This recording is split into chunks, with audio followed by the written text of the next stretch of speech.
Welcome everyone to the Edith Wheeler Memorial Library. This is the fifth and final installment of Arthur Gottlieb's James Monroe, A Historical Perspective.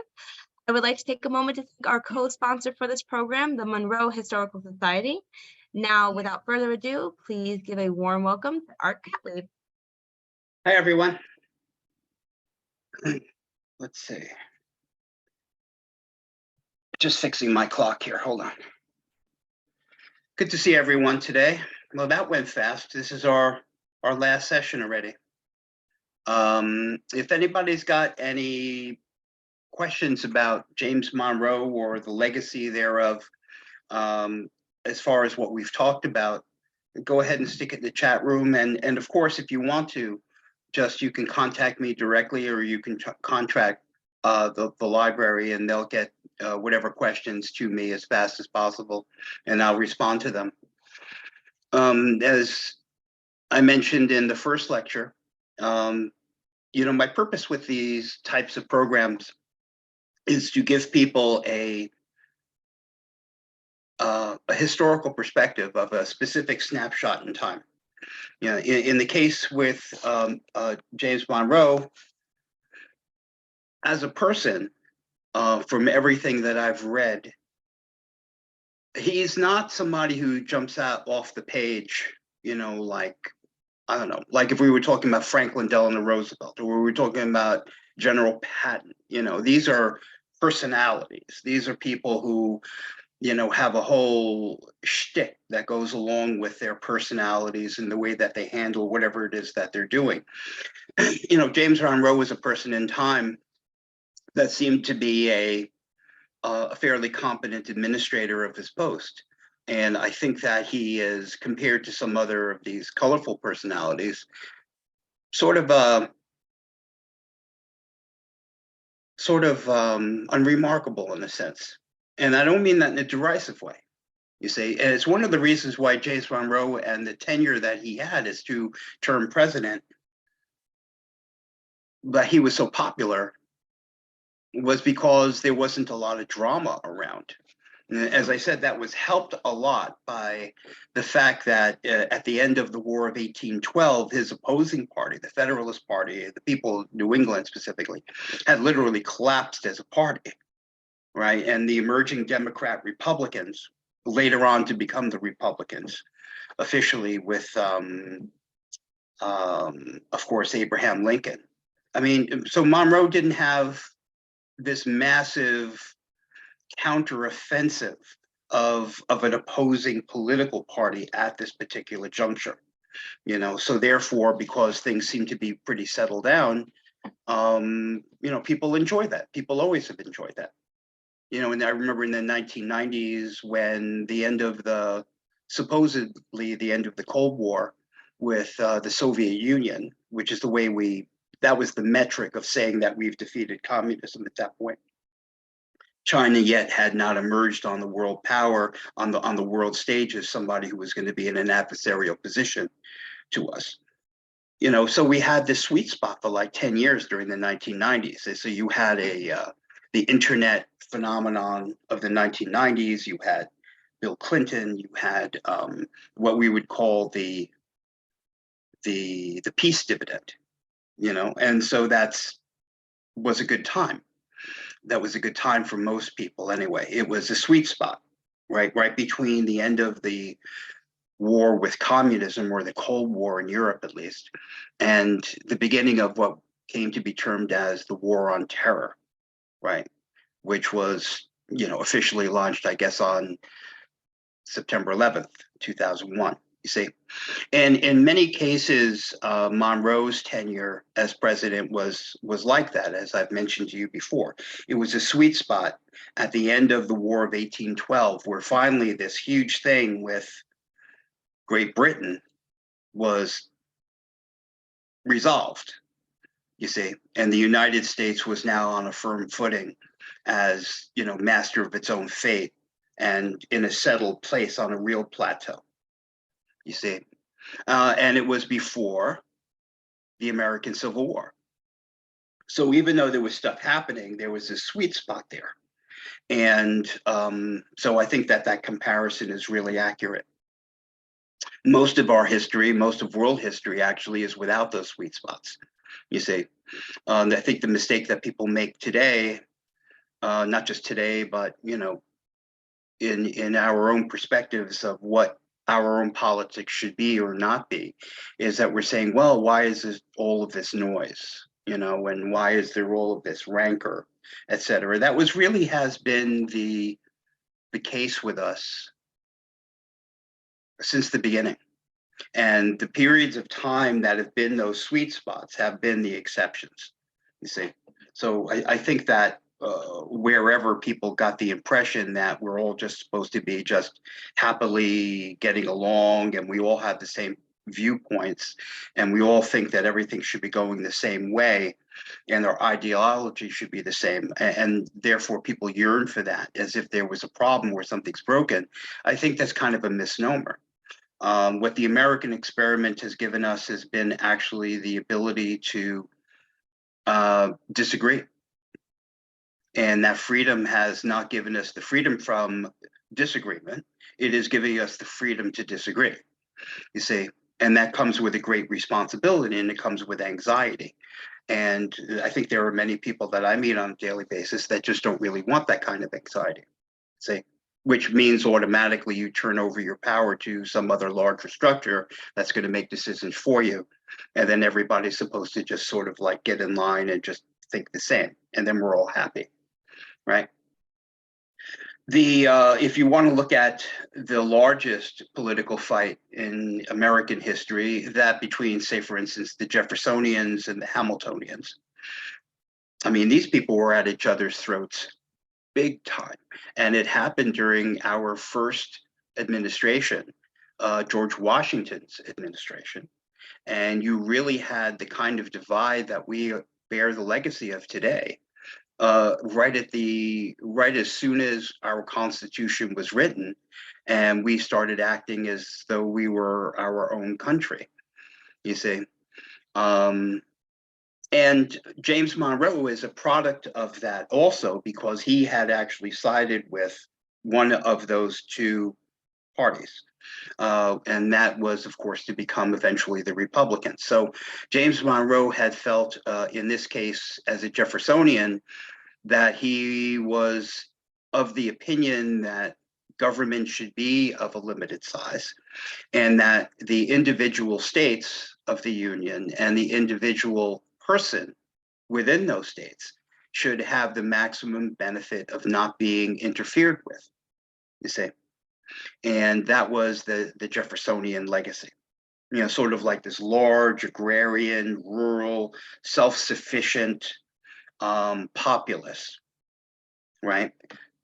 And the Hamiltonians, by contrast, seem to be going in the direction of more of a centralized government, whereas you had more government control and some would call interference in the affairs of states and individuals, right? So we know that about Monroe, you see. Now, of course, back in those days, in the tenure of James Monroe, you know, the country was a different place. And it was a long time ago. I mean, if you imagine what was in what is now Monroe, Connecticut during the time of its founding, I mean, if there was something bad about James Monroe, it wasn't like it was popping up on your iPhone in the form of an informational tweet, you know, saying, all right, well, you know, the Washington Post has fact checked what James Monroe said, and they gave him 4 Pinocchios. I mean, we didn't have all of that, you know. So I think one of the questions that was asked before, and I have not found any further information to add to the answer that I have about why Monroe, Connecticut was chose the name of Monroe as the name of the town. From my impression, it was that James Monroe was a popular president during that particular time. And he seemed to express, you know, what seemed to be the best of Americanism, and therefore you have Monroe. I have now found anything specific that says, well, Monroe, James Monroe, you know, he took a stagecoach to what is now Monroe, Connecticut, and he like bequeathed somebody 50 cows, and therefore the town is named after that. I don't think anything like that exists. I couldn't find it. So why not Monroe? And it's one thing for us to sit here and have an opinion about something or make an analysis all of these years later, right? This way, if our society exists the way we interpret it today, people will be judging the period of time that you and I have lived, all right? And that's going to be a long time off. So I have some bullet points down here on my pad. And this lecture here today is going to be about James Monroe's legacy and contemporary considerations, right? So in other words, from Monroe's time in office, what occurred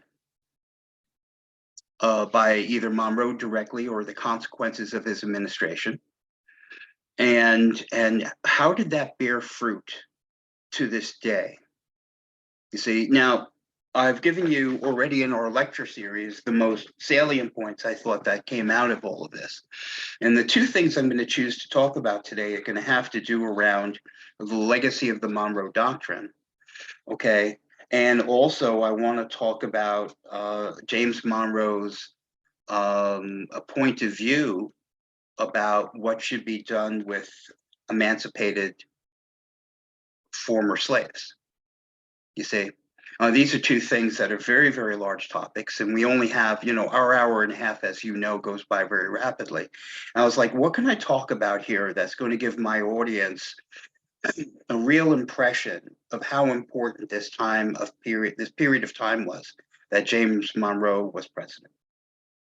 I mentioned to you last time that, and today, just now, about this particular sweet spot, right, in between the War of 1812 and the American Revolution.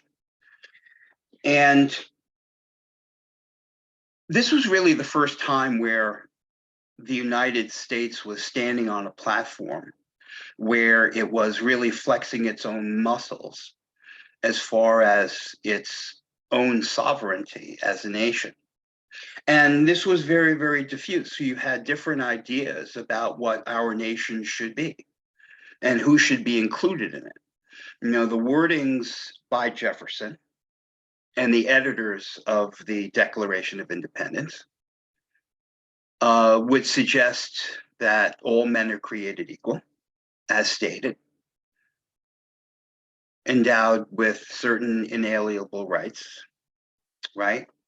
Life, liberty, and the pursuit of happiness. Now, we know historically, of course, and James Monroe was part of this because he was a person who lived in the time that he lived. We have to ask the question from the standpoint of 2023, like, who does that include, right? It doesn't particularly include white women, right? White women were just considered to be the benefactors of what their husbands were making decisions about, you see? It didn't necessarily mean somebody who didn't own any property, because the thought was that, well, you don't have skin in the game, so maybe you shouldn't be making decisions about things of great consequence to our civic society, right? It didn't really include people that today we would see as different religions than Protestant, specifically Catholicism or Judaism, right? And most obviously, it did not include slaves. So therefore, that is a product of its time. One of the largest arguments we have today, and well, actually, it's more of an assumption. I wish it was more of an argument. It's really more of an assumption, is that, the people who lived back in those times were obviously terrible people, and maybe we shouldn't look at things that they did wisely, or maybe we shouldn't look at things that they actually contributed to our society or our culture or our political history, because since they didn't think that women should be voting or Black people were the same as white people, then therefore they just need to be dismissed. I think that this is, and if you've heard me speak before, you know that I think that this is throwing the baby out with the bathwater, okay? There would equally be people 100 years from now saying that anything that Art Gottlieb had to say is completely irrelevant and needs to be thrown out and totally dismissed, because Art Gottlieb was a person who, for the entire time of his 65 years, drove a car with an internal combustion engine. And then therefore, we know 100 years from now, looking back, any of those people who were driving cars with internal combustion engines were guilty of destroying the entire ecosystem and the planet, and therefore, they're just evil people and need to be done away with. And we shouldn't. There's no positive thing that they could have possibly added to society. You see, we got to be very, very careful about this thing called presentism in our historical analysis. We must go back to the time of the event and understand what the social mores were, and not excusing them, but in an honest analysis. It must be done. And to say that people who lived before us, because they didn't have the same values that we did at this particular moment, values oftentimes, if you listen to the news or read the newspaper or something, or look at school curriculums, have changed dramatically only in the last 5-10 years, you see. So at the time of Monroe, the United States, via John Quincy Adams and the Monroe Doctrine, had declared that the United States now was going to be disinviting any foreign influence into the Western Hemisphere, specifically as it had to do with the business of the United States of America. All right, really, the Monroe Doctrine kind of centered on what we now consider the area that is the continental United States, or the immediate surroundings, right? And what we wanted to do with that is to tell the European countries, the traditional colonial countries, that the era of this colonialism is essentially over as far as the mainland of the United States is concerned, right? So, France, you're not going to come over here and be bargaining with us. In Spain, you're not going to be bargaining with us. In Russia, you're not going to be bargaining with us. In Great Britain, you're not going to be bargaining with us. We really now are the masters of this particular point of land. And as I mentioned to you before, that was pretty ballsy stuff, because we really didn't have the means to support, like, making that happen in a military way, you see. But we really put down a marker, and that is very, very notable right at that moment. It is very notable, and it speaks about what the United States was going to be in the future, you see. Now, the U.S. has always had a tradition, right? And this was manifested during Monroe's term, of looking westward, right? So if you want to look at it in this fashion, from George Washington onward, the United States had identified itself as the so-called New World. And that is not just a term. To understand United States history, to understand ourselves, we have to understand actually how important that was. And it wasn't just that the Pilgrims left because they weren't able to practice this or that, under the Anglican Church. So they came here and they were able to have religious freedom, right? I mean, this was a real big move for, let's say, for instance, the Puritans, right? And the Puritans came over here, and what they wanted to do was perfect Christianity, you see? And they were going to go and they were going to show Europe, they were going to show England specifically, that here is a pure version of, it's kind of like in this Calvinistic way of having a lot of discipline and creating a proper kind of Christianity. Now, the United States at that point, and really for a considerable part of our history, including up to the time of Monroe, we wanted to create a new example about what Europe specifically could be. We wanted to set an example for the world. in our own dealings with ourselves, in our foreign policy, in our domestic policy, in our religious and moral attitudes, which was a big part of everyday living back in those days. You see, now we weren't going to go and we weren't going to invade other countries or something like that and then force them to live by the way we live. Yet at the same time, we were going to set an example for everybody, right? So we were going to be like Europe, except we were going to be what Europe should have been had they not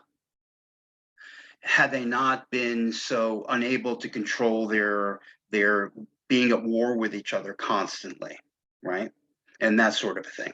So what George Washington even said during his final address was that we need to stay out of Europe's stuff, right? Europe is going to be fighting with each other forever. They're going to be jealous of each other forever. They're going to be little conquering this piece of land and that piece of land forever. And we need to, number one, not be like that. And number two, we need to stay out of their business. The American experiment can only be the American experiment if we don't become like them by getting involved with them. You see, so there was this real separation between us here in the United States and them back in Europe. Now, as the 13 colonies became the 13 states, and we moved past the Appalachians into the Ohio Valley, then with the Louisiana Purchase, etc., we continually now are following that path away from the East and continually west, right? Now, by the time we get to like James Monroe, right, the world is changing a lot. We're changing a lot. And the reason for that is that the American spirit, if that's what you want to call it, this entrepreneurial, we're going to move into this vast unknown, right, of the Arizona territory, of the Nevada territory, and all of the rest of these places that were literally, at the fringe of civilization. That became part of our American spirit, right? That continuously moving into new areas and developing, etc., right? And then by the time of Monroe, and maybe one decade after that, really the completion of moving to the Pacific was virtually over. Certainly after the Mexican-American War was over, you see. And now the United States has gone from, literally Boston to California, right, to Oregon. So what happens to the American experiment and the American spirit? I mean, if part of our culture is to be constantly moving and moving and moving and improving and improving and improving, and when I say that, I mean this, I mean, like the Puritans, we are going to create a better example than anybody else has ever done in Europe, you see. So we wanted to be able to export our version of an improved society, of a better society. Now, that's very important because that still lives with us right today. And Monroe's tenure is very, very important right at this hinge point, you see. And so what happens after we get to California? And where do we go now? Well, we still move westward. We move westward into the Pacific Ocean. You see, now this happens after Monroe, but it's the era of Monroe that literally sets the stage for America's stability and its attitudes that we now are going to be the dominant people in our hemisphere, right? It's kind of looking at it from like the perspective of the year 2023, this part of American history is, it's kind of arrogant in a sense. It's kind of like, yeah, we are better than you. Now that you mentioned it, sorry, I have to tell you that. Our morality is better than your morality. Our mechanisms are better than your mechanisms. We're not infected by this class system that existed in Europe, like this caste system, where if you were part of the aristocracy, well, then even if you were a jerk, you were going to get all of the best things and marry the right people and be honored with all sorts of things. And if your father was a shoemaker, you would always be within that strata, you see. And because we were opening up with such industrial might, because of the rich resources in this land and the open opportunities of the West and the railroads and everything else, a little bit later in the century, then we had, if you were an entrepreneur here, you can do practically anything and invent all kinds of stuff, right? And that is also a big part of our legacy and can-do-ism, right? So for Monroe's period of time, we have essentially insulated ourselves from the Europeans, right? And we want to identify ourselves as the burgeoning thing, right? I used the example last time. I hope it wasn't an oversimplification, but I still think it's a good one, of the young person who now is off to college, right?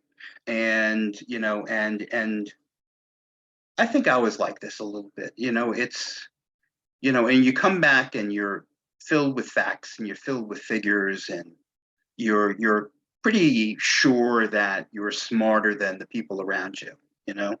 And then you're sitting down at Thanksgiving with your parents for the first time and you're full of your own confidence, you know? So you're correcting your parents and saying, well, no, that's not true. This is true, you see? And this is, so you've established yourself as your own adult at this point that is now individuated from your parents, you know? And it usually requires a little bit of arrogance, a little bit of cockiness, you know, that later on you're going to find out you overdid it, right? But at that particular moment, you don't know that you're overdoing it, you see? And that was us right around Monroe time, you see? We're just right at that point, and we are now not equals with Great Britain, but we're not at war with them either, you see? We're kind of like stabilized. It's like a détente at that point. And then we wind up kicking the French and the Spanish out, you know, I mean, particularly the Spanish, right, out of Florida, which we acquired during Monroe's tenure. And I told you the whole story about Jackson, right, which could be a whole series by itself. Right now, I could have talked about that today, but I'm not going to. I'd rather talk about the instead of talking about the Trail of Tears and all the rest of that. I'm going to hit that in a different way by talking about slaves, etc. But what happens is the United States now has. We still need to continue our adventure, and based on the confidence of the Monroe period, we move west. Right in the era right after Monroe. We move west. We move out west, actually out into the Pacific. You know, it was only in 1850, right, where 1853, there is a fleet of American warships that arrives at the footstep of Japan, right? And that is Commodore Matthew Perry. And Commodore Matthew Perry says to the Japanese, we've got this trade agreement we want you to sign. And here we're the United States of America and you guys are Japan. And I know that you have a closed society and that you didn't exactly invite us here. We just showed up. But we think you should sign this trade agreement. And Japan actually was so intimidated by these warships at their front door by the United States of America that they signed it.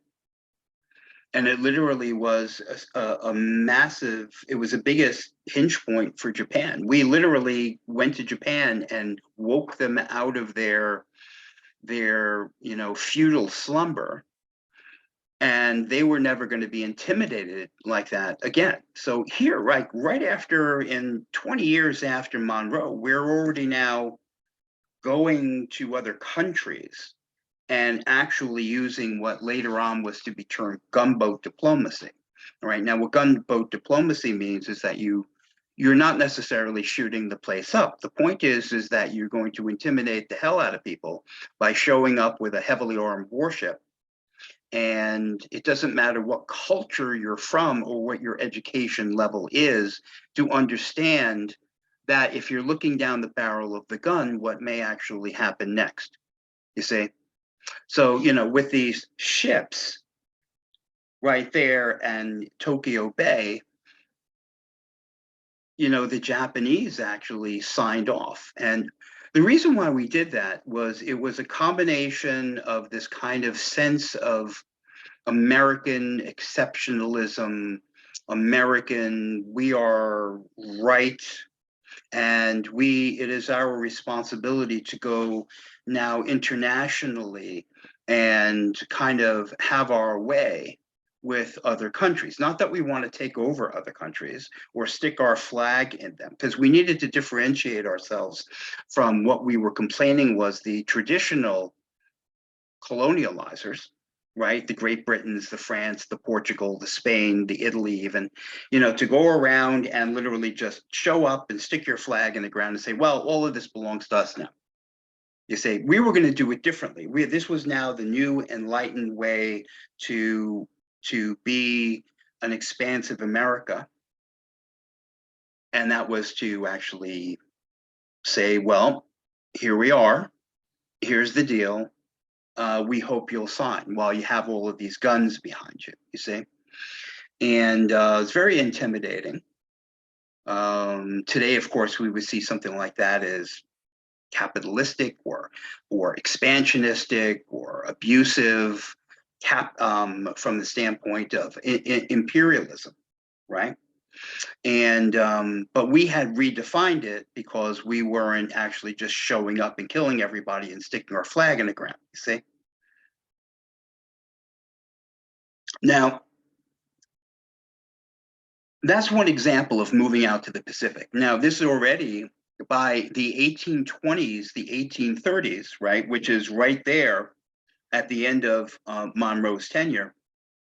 We're all already living in a steam engine type of environment, right? So a steam engine, back in those days, you heated up the water with coal and all the rest of that. So in the case of our warships that went out to Japan, they were coal-fired warships, and we needed places that if we're going to have a navy that's going to go across the ocean, there's no point in having a steamship that can't be refueled, and then it's going to be useless. This is another reason why we needed to be in places like Japan, because then we would be able to refuel our warships, etc., right?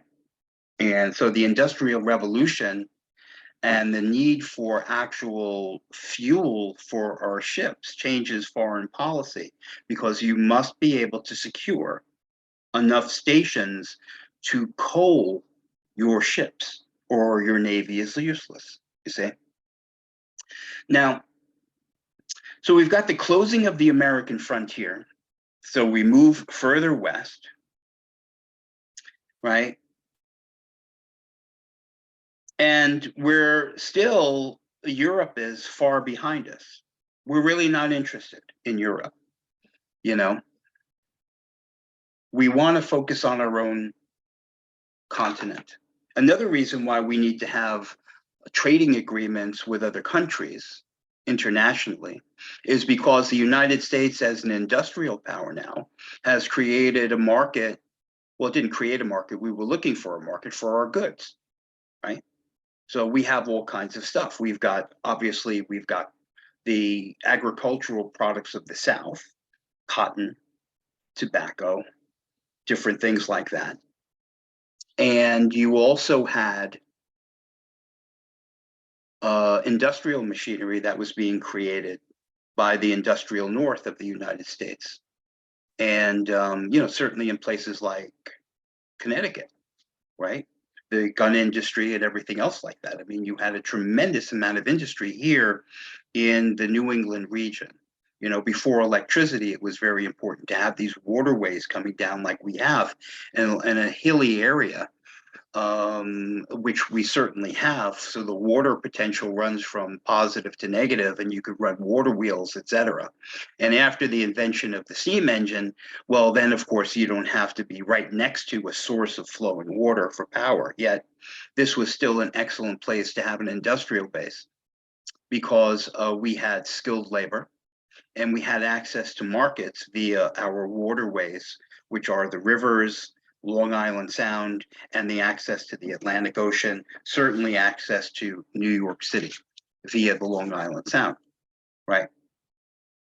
So we have the need for new markets. We want to be able to trade with Japan and sell them our stuff. And we want to be able to buy stuff from Japan, whatever they have, you see. And then the biggest thing that occurs right at this particular point in history is that now it's getting hotter and heavier as far as the run up to the American Civil War, right? As a matter of fact, 1853, when I was just telling you about this Matthew Perry thing, right? The United States never followed up on our intervention with, or I should rather say imposition with Japan. We never followed up with that. We never followed up with that because for the next 15 years, we became completely embroiled in our own domestic politics via the American Civil War and the immediate aftermath of the Reconstruction, you see. So what happens now is during the period of time of Monroe, the United States establishes itself. We have a sense of complete confidence about our abilities and kind of like the sense of moral authority, right? And then our own country becomes embroiled in this civil war, this battle for whether or not we're going to have slaves or we're not going to have slaves, or if slavery is legal or it's not legal. And that literally takes the rest of the damn century, right? And it takes the period of time. I already told you about the Missouri Compromise. And they were this where we, if we were doing a program on the Civil War, we'd be talking about all the rest of these things, Kansas, all the rest of these fights, all the rest of this run-up politics, the Republican Party versus the Democrats at that time who were favoring slave-holding states. And that took up our business till 1865, when the Civil War was over, which was really just the beginning of a critical part of our history, which is Reconstruction, which lasted literally the rest of the century. And so everything comes to a halt and we are redefined. And what happens now, towards the end of the 19th century, we go and we, as a country, pick up where we left off. We pick up where we left off as if it were before the Civil War, as far as our foreign policy is concerned. Our attitudes are still the same. And our sense of moral superiority was certainly intact, you see. And we started moving outward again. And this is a very important period of time, right? 1890, 1900, you see, 1905, 1910, absolutely critical. It's literally the second part of the era where we had from Monroe, right? Civil War and Reconstruction was like this temporary hiatus that stopped the progression of what was happening in the United States. And when that was finally, to a point solidified, the Civil War and Reconstruction, that is, the next person to pick up where John Quincy Adams left off, as far as the Monroe Doctrine, was Teddy Roosevelt. Now, Teddy Roosevelt looked at the Monroe Doctrine and he says, I am going to build upon the Monroe Doctrine, and I am going to add something that is historians refer to as the corollary to the Monroe Doctrine, right? And so it's this whole part of it. It's like this annexed part to the Monroe Doctrine. Saying what Teddy Roosevelt does is he says the Monroe Doctrine is established that the United States has disinvited all foreign European entities from doing business politically and solving, domestic disputes, domestic here in this hemisphere. We have said France stay out, Spain stay out, England stay out, Russia stay out, right? And what the Roosevelt corollary does is it says the United States is going to take that a step further now. And we are now going to give ourselves the authority to intervene anywhere in the Americas, North America and South America, to actually ensure that the Monroe Doctrine, as it was set out during Monroe's administration, can be carried out, you see? So what that does is that Roosevelt literally, we just state that we have given ourselves the authority to go anywhere from the tip of Argentina to the northern boundary of Canada, right? Not to the northern boundary of Canada, boundary of Canada. It was really, we never really messed with Canada, and it had to do with Central America. It had to do with South America, you see. And the reason why I decided to talk about this today is because we're still seeing the effects of this, like right now at this moment. Right now at this moment, when we have usually in the guise of, what are our responsibilities towards our brethren down in Central America or other places where people want to emigrate. The underlying current with all of this goes right back to the corollary of the Monroe Doctrine, where it was generally felt by reformists that the United States took kind of an iron hand in Central America and South America in dictating foreign policy to suit the Americans' needs. And when I mean the Americans' needs, I mean those of the United States. And it was unwelcome and abusive and literally just a big brother who had the power to bullying, you see. And that legacy is still with us today. And in my own personal opinion is that many of our attitudes sympathetically towards the aforementioned brethren from the south of the border is because we had been so abusive to them during this period of time. And therefore we owe South America and Central America a debt of gratitude. You see what I mean? Or actually maybe some remuneration in that regard, you see? It's very, very important to understand this thing with the corollary to the Monroe Doctrine. The United States literally gave itself the authority to intervene in any country in Central and South America to make sure that American interests, from the standpoint of the United States, were put foremost. And that includes the Caribbean, you see? And after that point, I mean, the United States was in everybody's business all the time. We were in everybody's business all the time. We were sending warships. We were sending the United States Marines. The United States Marines, going to places like Venezuela and Haiti and other places like that. The U.S. Marines were like the personal police force of the State Department, you see?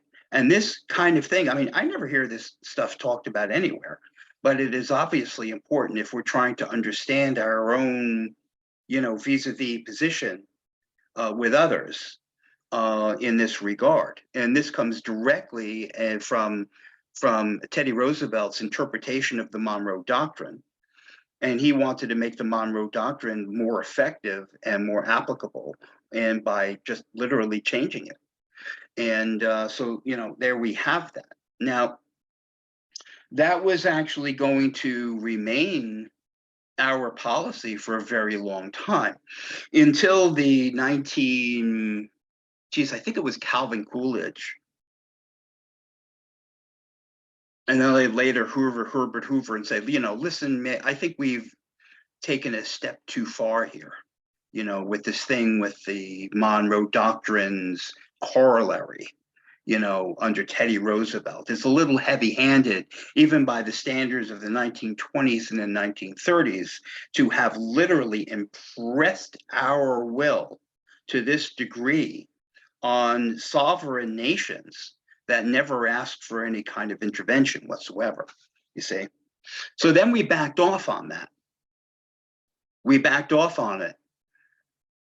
And then in 1945, we have now the official beginning of the Cold War, right? The official beginning of the Cold War, which really was started before that. And so now we have literally the specter of Soviet communism, which is, by its own stated goals in the Communist Manifesto, sought to establish itself around the world in the form of one worldwide form of proletariat, socialism, communism, right? Which means that they're going to overturn us too. They're going to surround us and take over every single country they can. And they're going to flip it into a communist government until the entire world was free of the scourge of capitalism, right? So that means that the United States, if allowed itself to, was going to watch country by country by country by country go communist until the United States was completely surrounded, you see. So that gave us now in 1945 a return to the Monroe Doctrine corollary. And we started reimposing our authority in South America and Central America, this time because we wanted to make sure that these countries didn't flip one by one to communist countries, right? So we have the Russians, right, who are trying to take advantage of what they know is a sore spot politically between South and Central American countries, that these same countries resent the United States because of the Monroe Doctrine corollary and the fact that they felt like they had been bullied by a neighbor that was just more powerful for them. And the Russians wanted to take advantage of that resentment by saying, well, all right, how would you like to have some power of your own? And we're going to support you, and we're going to give you technology, and we're going to give you financial aid and all the rest of that. And you're going to be able to flip two fingers at the US, right? And so what the United States was doing through the CIA was literally flipping these governments to people that, even though they were horrible people, vowed to not go communist. You see, so the United States got in bed with, all of these kind of dictators, and the biggest, the most important thing to remember is that we said stuff like, well, the acknowledgement that the person is terrible towards their people, but he may be an SOB, but he's our SOB, you see. So we aligned ourselves with all sorts of people in power, not just in South America and Central America, but around the world, for the express purpose of making sure that the communists didn't get a larger foothold. You see, so it was another form, by today's standards, another form of imperialism. You see, so in other words, we were using imperialism to prevent communist imperialism, right? We were using our own imperialism. And these are all the things that make up people's attitudes towards us today.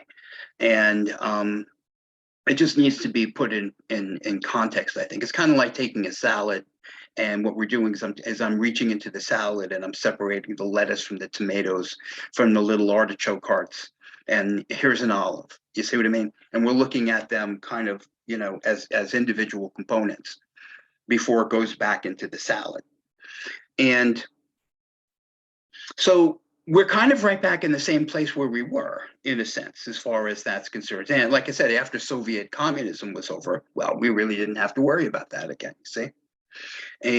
But now we're in a different situation where essentially China was doing the same thing that Russia was doing during the Cold War, except now we don't see ourselves in a position to really push back on China that much in the same way that we did with the Russians, right? Now, that is a subject for another 6-part discussion on its own. But you see, one of the overall themes in any program we do, including this one, is that as much things change, nothing's changed. You see, as much as technology has changed, nothing's changed. As much as people and social mores have changed, nothing has changed. Now, it's one of the most fascinating things about history for me. And so another factor we have during this period where things like the Monroe Doctrine were used for the justification to essentially insert ourselves in other people's business, right, in more of an activist way, right, is, remember, the Monroe Doctrine was more passive, right? The Monroe Doctrine corollary says that we are going to actively intervene to make sure that, you know, we have control over different spheres geographically and actually have kind of like a hegemony, right? And we complain about other people's hegemonies, right? We don't like the fact that right now China has created themselves as a hegemonic power in the Pacific, right? But for decades, the United States essentially was a hegemonic power in the Pacific. So we've got to be very, very careful because we perceive ourselves to be like, when we do it, it's okay, right? Because we have the moral upper hand. And when other people do it okay, they're acting like, you know, tyrants. They're acting in an imperialistic fashion, right? And everything I was just telling you about just a moment ago, as a result of the Roosevelt corollary, okay, was exactly what the island nation of Japan was looking at, right? So Japan now, remember, got woken up in 1853 when Matthew Perry shows up at their door, and they got essentially intimidated into signing this thing, right? Saying that you were now our trading partners. Now, remember, the United States never followed up. We never maintained our, you know, superior position to them, et cetera. We became almost immediately embroiled in our own domestic affairs because of the Civil War, you see. And meanwhile, and during that period of time, Japan had used the absence of the United States. We had like woken up this tiger and then left it alone. And Japan was never going to allow themselves to be left in a position to be intimidated like that we had intimidated them in 1853. So Japan now goes and completely modernizes itself. And by the time of the turn of the century, is now a world power, right? And they literally beat a European modern nation, a white nation, right? Because racism is involved, because we're looking at the Orientals as inferior to us, right? And the the Japanese, who were now trained in using British equipment and ships and machines, defeat the Russians in the Russo-Japanese War of 1905. And as far as the Japanese expansion into China in the 1930s, and their obvious desire to have their own hegemony in their area of the Pacific, they were using the example that European powers had used in their own colonialism. And they were using the example that America had in its own foreign policy on this active sort of Monroe Doctrine. That was the Monroe corollary, you see.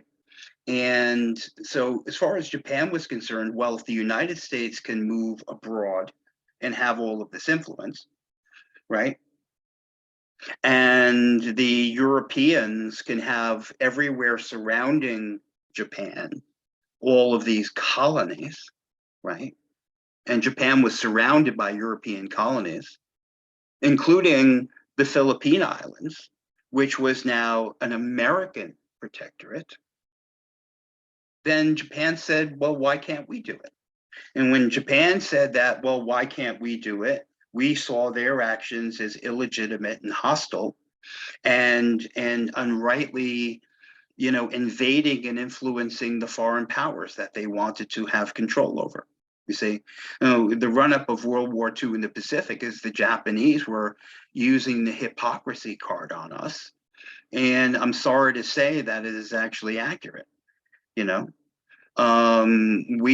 Our idea is that when we took something over, it was because of moral purposes, right? And we were never looking for land conquest. Okay. And anybody else who is going to take something over, it is immediately illegitimate. And we need to stand up so that that can happen. That literally is the same dynamic that runs right to this present day. And one of the reasons why we had that sense of moral superiority and that we hold ourselves to, you might say, a different standard is because we consider ourselves, our ideals, to be morally superior to those that we disagree with, right? Which other countries and other societies find extraordinarily arrogant, right? They see the United States as arrogant and misguided, right? Now we had this thing back at towards the late 19th century, which was still brewing sort of in the time even of Monroe, that was eventually to be coined the term the white man's burden, right? And we had this during Monroe's time, and we had this certainly, before the Civil War and after the Civil War, as the United States expanded further out towards the California coast, and certainly during the Mexican-American War, was that what made us morally superior was that since we were the best possible generation of Enlightenment civilization, uninfected with the problems of Europe, well, we were the best that civilization ever had to offer. Okay, our culture, our values, our Christianity, all of it was the highest form of civilization that could be achieved. You see, so when we're going to other places, when we're overrunning the Indians, when we're in the Pacific and we're annexing places like Hawaii, right? It's not that we're displacing people. We are bringing to them the best of our civilization, wherein the people that we're essentially today we would call it oppressing, we thought that we weren't oppressing them, that we were doing them a big favor because we were bringing them the best that we have to offer, you see? So in other words, we're going out here and we're sending missionaries places and we're sending our people out there. And, maybe that we're forcing you to learn English now and learn the amaze of America and turning you into Christians, but you should be thanking us for doing that, you see? And that was called the white man's burden. It was like, yeah, we're sending these missionaries out there and we're going to these crazy places where, where there's tarantulas the size of pancakes and all the rest of that. And we're not doing that because we're there to exploit you. We're doing that as a sacrifice to bring you up to our standard of living, and therefore we are going to be transforming your culture into our culture, and you're going to thank us later, you see? And so today, by today's standpoint, of course, we look around and we say, well, we exploited all these people, you see? And it needs to also be understood, in my opinion, that one of the mistakes that people who are looking towards the past and saying, well, all of those people were terrible racists that went out and did that. And I know they think that they were doing the right thing by bringing Christianity and squashing their indigenous cultures, right? But many of the same people that are actually criticizing America today, the Americans who are criticizing America today, are equally oppressive, okay, and looking to take their points of view as if it were a religion and literally be as totalitarian about it as the people that they were criticizing 150, 200 years ago. You see, so it's a real blind spot. It seems like every generation produces a strata of overconfident zealots that they're doing everybody a favor by, eradicating what came before them, because that's just wrong. And they're doing it in such a fashion where they're equally tyrannical to the people that they claim that they're trying to compensate for, you see? And it's a real blind spot. It's a blind spot. And I think that is alive and well with us, right, even to this moment. So we have this idealism being part of the new continent of the United States, which finally became really realized during the tenure of Monroe, where the United States is this new beacon of hope, right? Our religion isn't infected the way that the European countries the religion is infected by the fact that it's so involved with the government. Like the Church of England would be a good example, right? And so here you have religious freedom, and we have all of these values of self-sufficiency and everything else like that, because we're moving west, and you need this rugged, principled, stoic people to be able to survive this. It's kind of like the two different ways of looking at, these people off in these Conestoga wagons going out into the frontier, On one hand, traditionally it would have been like, geez, these are really, really brave people, and look what they had to endure, right? And then you had the Indians, who were always portrayed as savages, of course, right? And then, of course, you have the other point of view now, which is that, we essentially squashed all of the indigenous people that live there, and mercilessly just sort of like rounded them up, and we made agreements with them, and then we broke every one of them. And that is something that is part of the legacy of the Monroe era, okay, more than any specific era. And you had something that directly followed the Monroe era, which was the Jacksonian presidency. But it was the Jackson who actually got this whole ball rolling with the Indians by what he did with the Seminoles down in Florida, literally invading another country to do it. As I described to you, I think it was 2, maybe 3 lectures ago. Now that eventually that same policy under Jackson was to lead to something that is generally considered to be like a mini kind of slavery embarrassment for us, humiliation, scar, which was called the Trail of Tears, you see? So, and that is also a legacy of the the Monroe era, okay? Because it was Jackson then who was celebrated and was allowed to do what he did directly by Monroe to control this, this problem of these indigenous Americans, in other words, Indians. And that is equally part of the Monroe legacy, you see. So the Indians were essentially, they were in our way. And the moral feeling at the time was that we had the superior culture, and that anybody that we pushed out of the way, it was acceptable because we were doing something so noble that we were, by bringing our American civilization to the world, which started on the continent, that the means were justified by the ends. And that end was going to be the ultimate expression of Enlightenment thought, and of course, Christian values and virtues.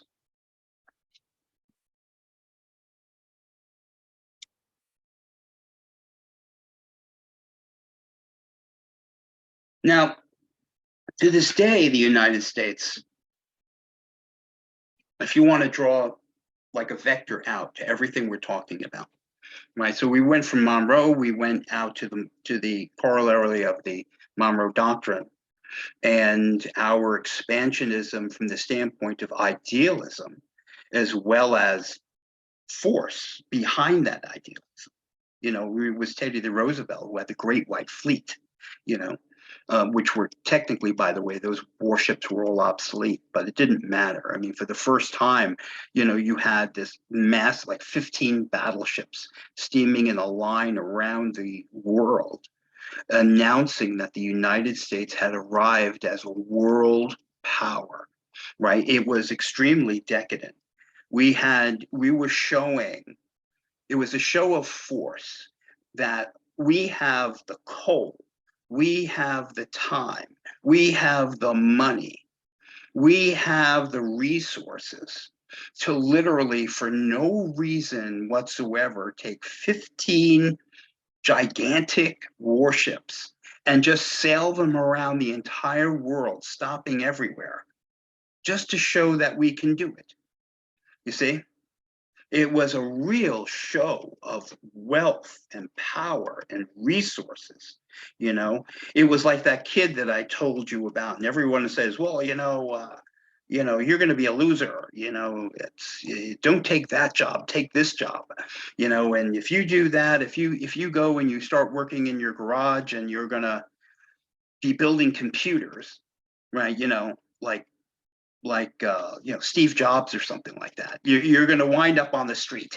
No woman's going to marry you. You're a loser. You see, and then 10 years later, you come back, and you're driving a Maserati or something like that. You're saying, yeah, you remember me? You know, the one you said who was going to be a loser. And that's the way we were. We were like, we have arrived, and so we are promoting our values all around the world. Now, when it came to World War I and World War II, we got to expand that also, you see, as far as our values and our influence was concerned. And one of the things we get criticized about today was our commercialism and I would also add, immorality to traditional cultures around the world, right? And that certainly got accelerated post-war, all right, during the times of faster communications and the internet, et cetera. So the United States became an intolerable threat in another form of this Rooseveltian kind of expansion, active expansion of the United States and its values. And that becomes our Hollywood movies. It becomes our, I would say sexual promiscuity.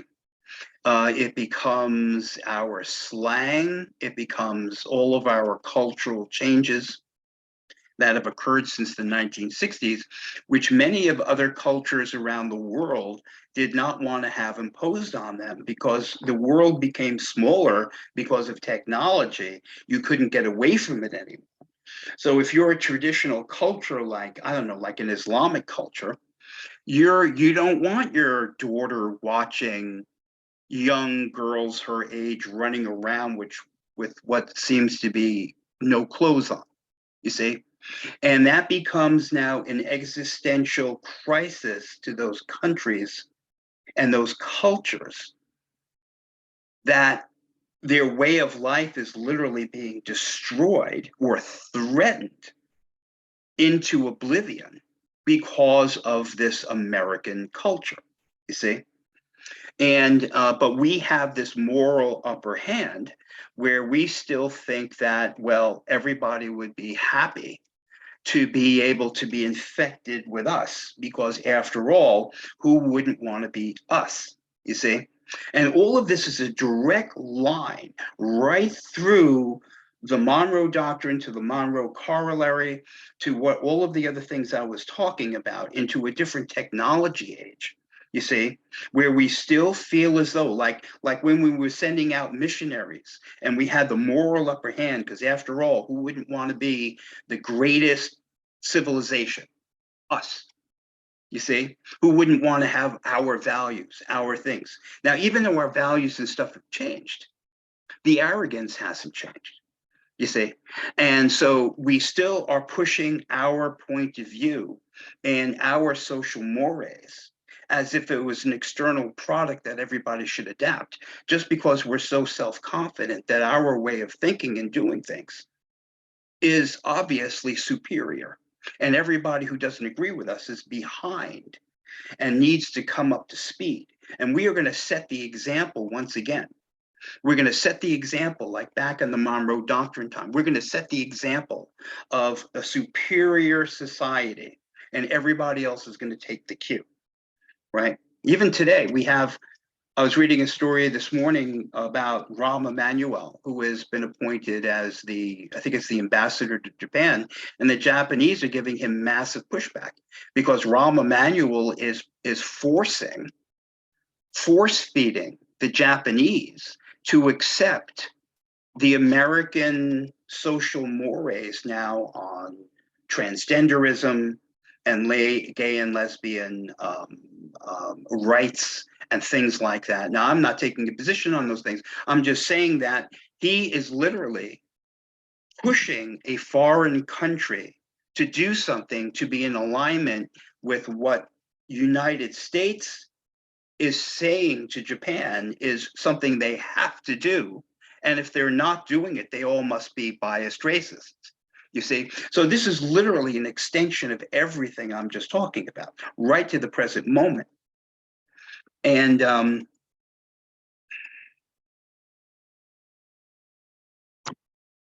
it's pretty fascinating, actually. So the Roosevelt corollary, right, it has to do with South America, it has to do with Central America, right, and the Caribbean. Now, one of the ways that this manifested itself in the 20th century was during that time of the Soviets were able to flip around one Fidel Castro, who really turned that island into a Soviet base. And if it wasn't for the resentment that occurred as a result of the Monroe Doctrine and the corollary to the Monroe Doctrine, right, there wouldn't have been that need in Cuba to literally, like I said to you before, flip the United States the finger. So it gave our adversary at the time, the Russians, the ability to literally gain a massive foothold on the island of Cuba, right under our nose. And it empowered the people in Cuba, and certainly the Castros. And it's a big part of our American history, all of this, not to mention other resentments in Haiti and Venezuela and other places, right? So finally, I want to talk about another large aspect of, I think, what is a remnant from the James Monroe era, right? And it's not specifically about James Monroe, but it has to do with him because we were talking about Monrovia, right? Remember Monrovia? And we talked about how the solution was, and the solution to what? The solution to, here's the dilemma. Let me just take a sidestep. The issue was, even during the time of the Declaration of Independence, right? It was kind of obvious to any thinking person that this business of slavery, it didn't really square up with this notion that all men are created equal. And it didn't really square up with this notion where, we're all running around talking about God all day long. And if we're talking about God, and we're talking about how God has created, people with their own souls and all the rest of that, how is it that we as mortal human beings have decided that some of God's creation is worth more than others? You see, so that the whole thing is, in psychology, we call this a cognitive dissonance. It literally doesn't fit, and it never fit, right? And the people at the time knew it didn't fit.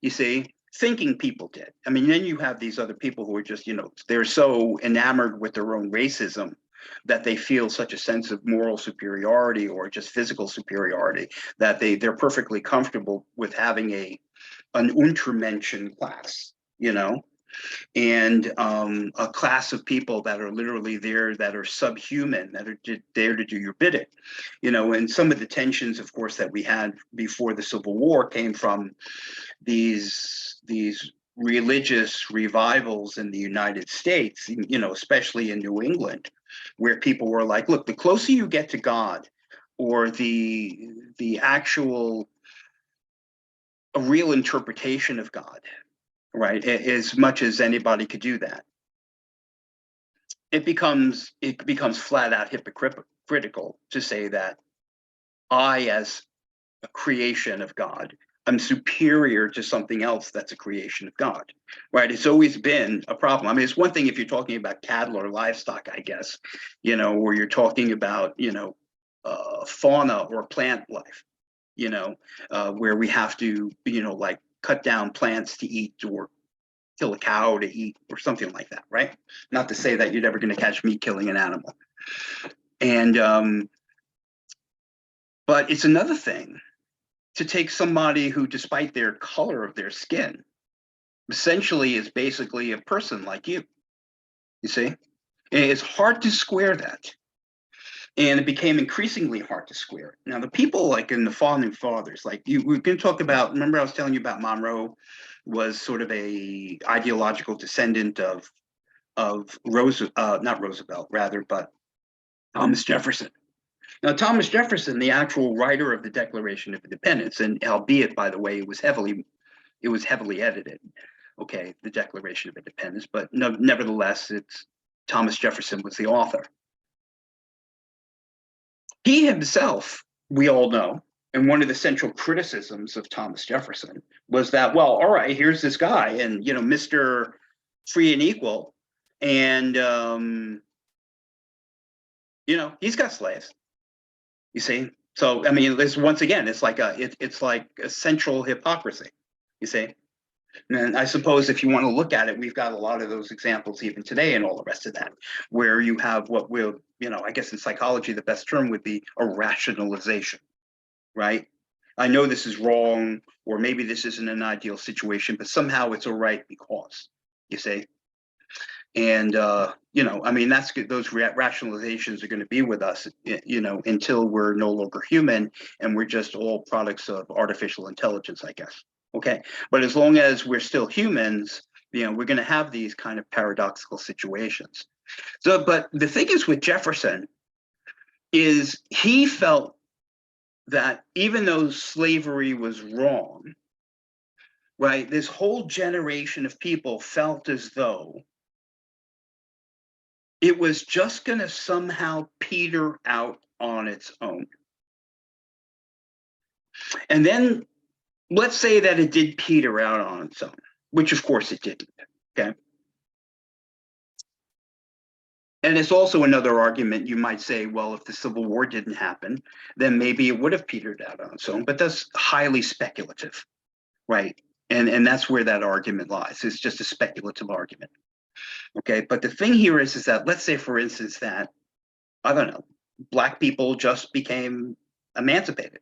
That's it. So slaves in the United States, they weren't slaves anymore, you see? Now, this applied to Thomas Jefferson and it also applied to Monroe. And what is the point? The point is that what do you do with a bunch of free former slaves?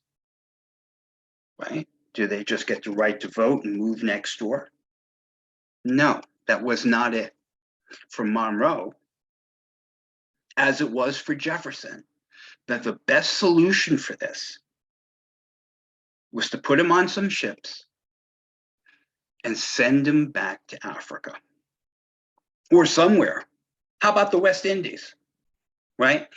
Somewhere. You see, but because for Thomas Jefferson, right? And even though I didn't read it directly about Monroe, I can almost guarantee you that this is the way he felt about it. I wish he was here right now, and I'd ask him myself, wouldn't that be something if he was on one of these little squares in our presentation, right? And he was of the same opinion. It's like, all right, the people who Jefferson and people of Monroe and Jefferson's actual generation saw the emancipation of former slaves, was not that they were going to become our neighbors, not that they were going to move out west and open a ranch. You see, no, for these people, Monroes and the Jeffersons, the people who were going to be those on the Conestoga wagons, they were going to be white people, you see. And somehow it didn't seem to fit that you were going to have all of these now, as we refer to them, African Americans, being part of that great journey. You see, I believe from what I've been able to gain from my reading, that the principle involved here with what to do with Black people once they're free. So in other words, we've done the moral correct thing and we've ended slavery, right? Now it's time to send them somewhere.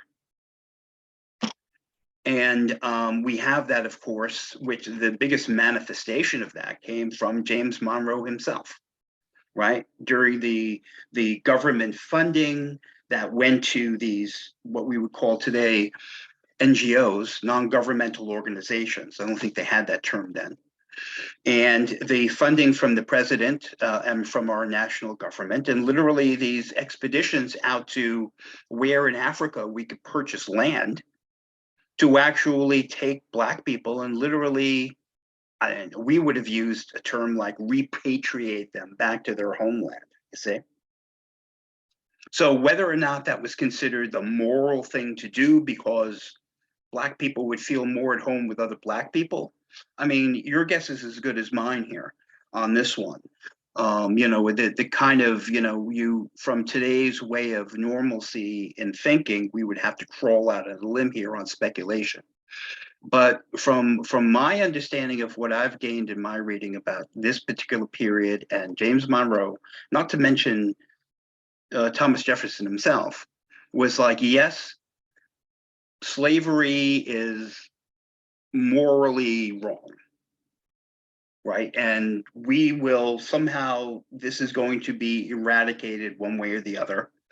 I don't think that either one of them would had envisioned, well, not Monroe didn't envision a civil war. I think that Thomas Jefferson had a feeling like this was an unsustainable situation, you know. But the idea is that you didn't want them living next door either, you see. And I believe that is part of the legacy of this particular period of time. You know, and of course, we're still dealing with this, I mean, every single day. Some people would have liked to have thought that this situation of equality had gotten better and better and better and better. But, you know, we've taken a turn for the, you know, as to speak to some people today that are prominent on this issue, you know, it's no different today than it was in 1958. You know, I tend to disagree with that, but you know, that is what the current trend is in thinking, you know.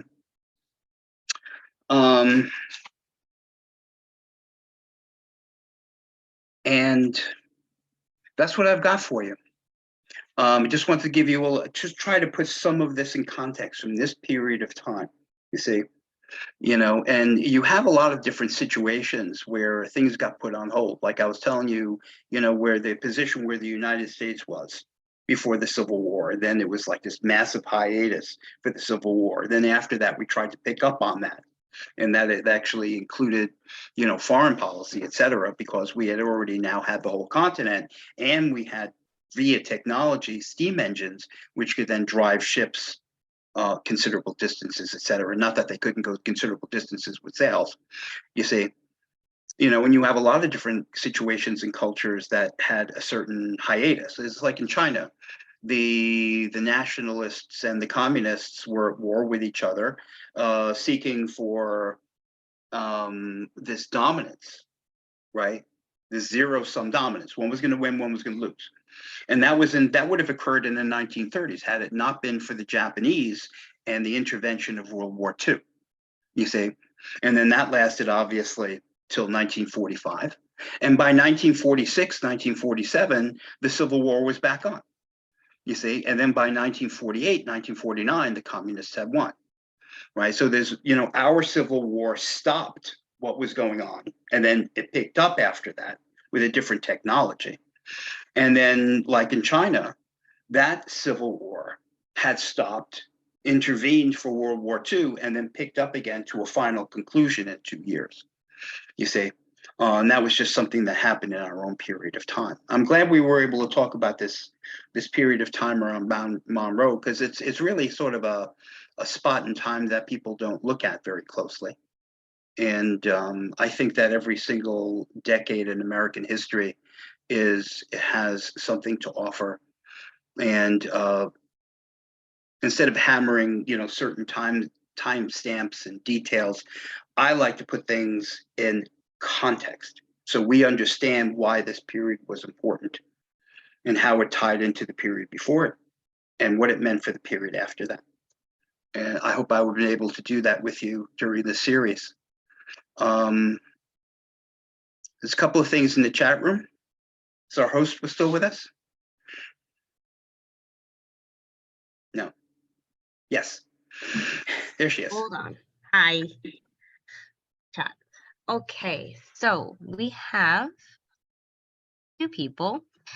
First one says, Art, thank you much for the time you took to enlighten us on our Connecticut and U.S. history. Your points of view about presentism, superiority, and isolationism, etc., reflected by the Monroe era were very interesting. Much appreciated by Jill. And then our second one, you have given us an excellent series on Monroe. Thank you. I am already looking forward to the next one. Thank you. Of course, I pay those people to say that, Anyway, and thank you for the library and our other sponsor, which I believe was the Historical Society. If it's not for these 2 entities, we wouldn't be able to do these. So I'm very grateful for all of that. But ultimately, I've mentioned this to you before, I hope. If I haven't, it is a privilege for me to be able to share this time with you and to be able to share these thoughts with other people who are interested in history. And it enriches my life. And I want to thank you for sharing that with me. Well, we thank you, Art, for joining us as well. If you missed any of the previous sessions in Art's series, they are available on our YouTube page, and I usually send out the link within a day or 2 of the next session that's been posted along with the other ones. Thank you, everyone, for coming. And I will hope to see you all very soon, and please keep a lookout for future programs at the library. Thank you again, Art, and we hope to see you soon. All right, everyone. All right. God bless. Bye.